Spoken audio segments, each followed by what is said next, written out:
नमस्कार मैत्रिणींनो, कशा आहात? परमेश्वराची भक्ती करत राहा, खुश आणि आनंदी नक्कीच राहाल. तर मैत्रिणींनो, कधी कधी काय होतं, आपल्याकडून चुकून एखाद्या असे जीव असतात छोटे छोटे, की नकळतपणे आपल्याकडून त्यांचा जीव जातो आणि आपल्या मनाला खूप रुकरुक लागते की बापरे, आज असं झालं. आमच्या पण इथे असंच झालं होतं. एकदा ना गॅलरीमध्ये आमच्या कबुतराने अंडी दिली होती. नाही, अंडी देऊन अंड्यातून अशी छोटी छोटी कबुतराची बाळा जन्मली होती. तर आता म्हटलं ही मोठी होईपर्यंत खूप घाण करतील, म्हणून आम्ही ते टेरेसवर ठेवून आलो हळूच त्यांना एका सावलीमध्ये.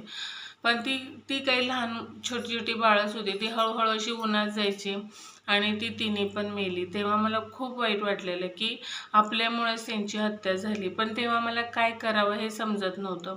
असं चुकून आपल्याकडून असं कधी बेडकावर पाय पडतो, आपण कॉक्रोचला मारतो, मुंग्या, मच्छर, असं अनेक जीव आपण मारतो. तर ते पण आपल्याला एक पातक लागतं.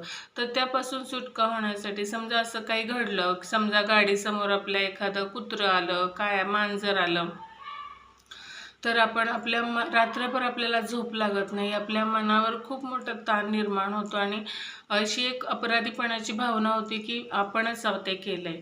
तर त्यापासून सुटका मिळण्यासाठी आपण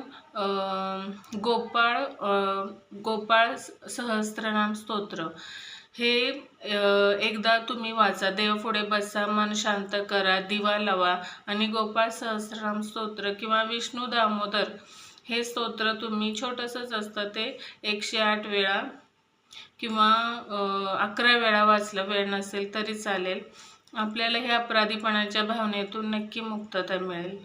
आणि असं पण आपण जाणून बुजून एखादी कोणती गोष्ट वाईट केली तर त्याची शिक्षा भगवंत आपल्याला देतात. पण नकळतपणे जर केली आणि आपल्याला लगेच गिल्ट फील झालं की असं नाही करायला पाहिजे होतं, तर मग आपल्याला बाप्पा आपल्याला माफ पण करतात.